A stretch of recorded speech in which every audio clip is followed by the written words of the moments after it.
Hey Rashida, hey Eli, this is Nikki, and I just sent Eli a video on his multiplication and just reassuring him that he knows his zeros, ones, twos, threes, fives, tens, and 11, and how to just practice on those things. He's responsible for sending me a video or an email or some kind of way to show me that he's working on his multiplication actively every day for at least 20 minutes. Here's one book that I really like using. It's called The Math Connection.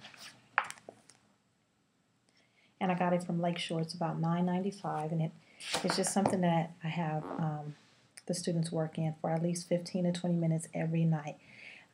What I would say is that he can write them down. He can do it in any kind of way, but that he gets the rules. He understands that it's just a quicker way of adding, and that he already knows how to skip count.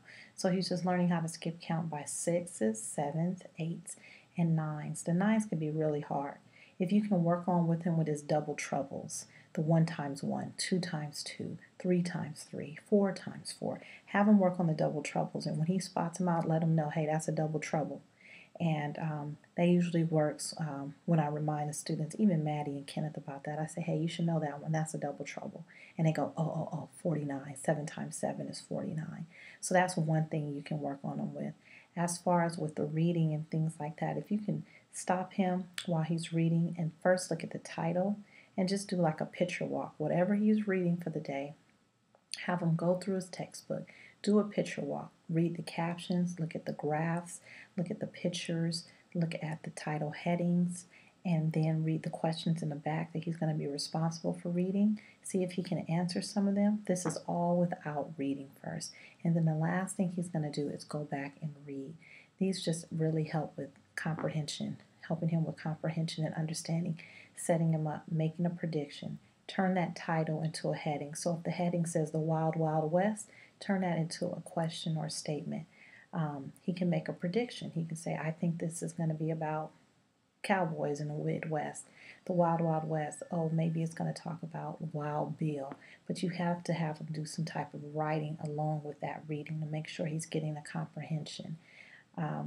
Other things I have students do besides the picture walk, read the questions first that they're responsible for, and then go back and see if they can answer some of them. Some students, they want to find those answers right away, and so there's 4 different ways to find answers.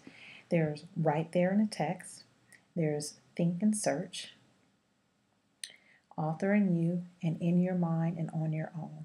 The in your head and on your own and the author you are typically critical thinking, and those are really hard because they're looking in the book, in the social science book or the history book, for the answers, or the science book, and the answers aren't in their book alone. They have to think about what they already know.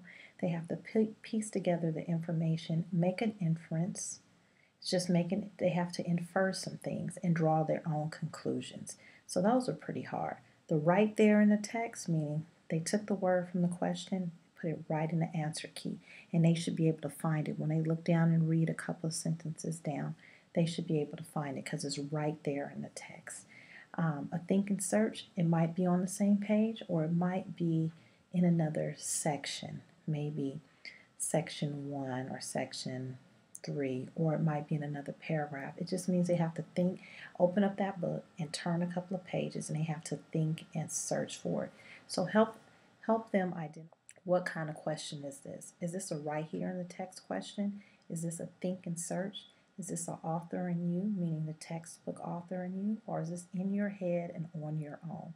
If it's in their head and on their own, it's critical thinking, and they have to make an inference and think about what they already know and think about all the other things that they learned in that lesson.